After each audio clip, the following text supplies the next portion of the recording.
There's a few different ways you can blend shapes in Figma, but none of them are quite as strong as something like Illustrator's tools. So I'll show you the pros and cons of each and how you can go about it. So here in the Design tab, I'll go ahead and open one up, and I'll grab the pen tool once that loads and just draw a straight line. And then I'll go to my select tool. So we got like shape A, then I'll draw another shape. We'll just call this shape B.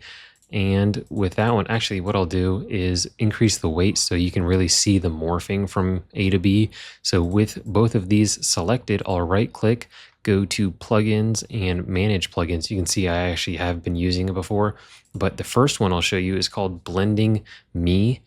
And the reason I like this one is you can really pace the steps of this blend. So pretty simple, you can say however many steps you want, but if you want them to kind of cascade in one direction or another, you can move this circle and that'll like place them more along like a slope.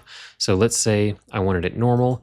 I want 20 of them. So you can see it places them at pretty equal intervals. But now if I slide this guy over to the side and hit update, it will kind of cascade them and put more emphasis on placing them in the far side here on the right side. But same thing if I go to the left one, update, and you can really see that cascading almost like it's kind of falling into the distance, which is cool if you want it.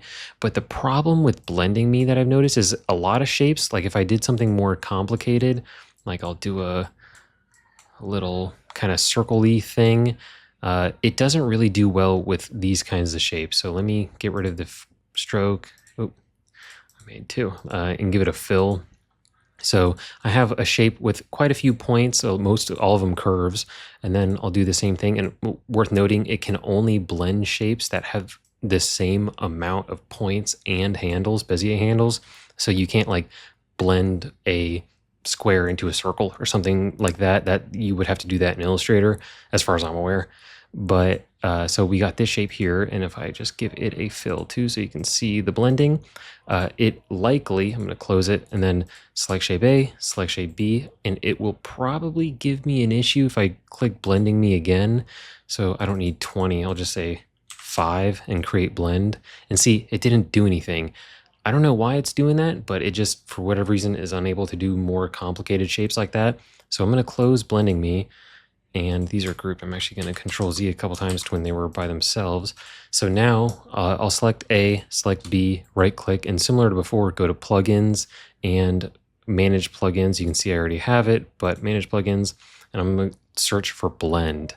So similar idea, but you just kind of get less control. So in these more complicated shapes, you can just do like a set number of steps, right? So let's say I just wanted 5 steps. Voila, easy as that. So if it is a little more complicated, I recommend this plugin. But personally, I'd probably use Illustrator for something like this just because I need a little bit more control.